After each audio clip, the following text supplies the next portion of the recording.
Welcome to Sukesh economy classes. భారతదేశంలోని కేంద్ర ప్రభుత్వము రాష్ట్రాలకు ప్రతి రాష్ట్రం కూడా ఆ రాష్ట్రంలో ఉన్న వ్యవసాయ క్షేత్రంలో ఆయిల్ ఫామ్ సాగులోకి తీసుకురావాలి అని చెప్పి మార్గదర్శకాలను జారీ చేయడం జరిగింది. మరి ఎందుకోసం ఈ ఆయిల్ ఫామ్ సాగు చేయాలి అని అంటే భారతదేశంలో ఉన్న 140 కోట్లకు జనాభాకి సరిపడా తినదగిన నూనె అనగా ముడి పామాయిల్ అనేది 100 లక్షల మెట్రిక్ టన్నుల పామాయిల్ అవసరం ఉంది. మరి మన దేశంలో పామాయిల్ యొక్క దిగుబడి ఎలా ఉంది అంటే కేవలం 3.96 లక్షల మెట్రిక్ టన్నుల పామాయిల్ మాత్రమే మనము ఉత్పత్తి చేస్తున్నాము.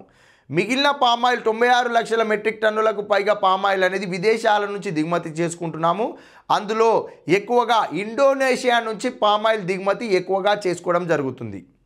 మరి మన దేశంలో పామాయిల్ ఉత్పత్తిలో స్వయం సమృద్ధి సాధించాలి అంటే భారతదేశ వ్యాప్తంగా 70 లక్షల ఎకరాలలో ఆయిల్ ఫామ్ సాగులోకి తీసుకొస్తేనే భారతదేశంలో ఉన్న ప్రజలకు కావాల్సిన పామాయిల్ని భారతదేశంలోనే ఉత్పత్తి చేసుకోగలుగుతాము.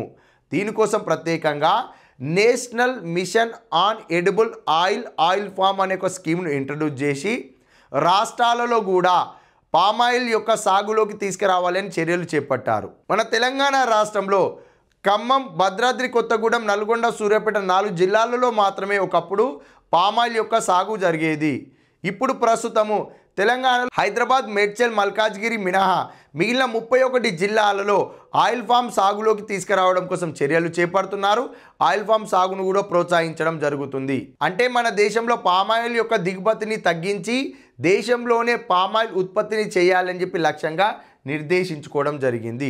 ఈ national mission on edible oil palm స్కీమ్ను ఎప్పుడు ఇంట్రడ్యూస్ చేశారు అనే సంవత్సరాన్ని మీరు కామెంట్ రూపంలో తెలియజేయండి. మొత్తం వీడియో విన్నారు కదా, కామెంట్ అన్నా చేయండి, లైక్ అయినా చేయండి, సబ్స్క్రైబ్ అయినా చేయండి. Thank you.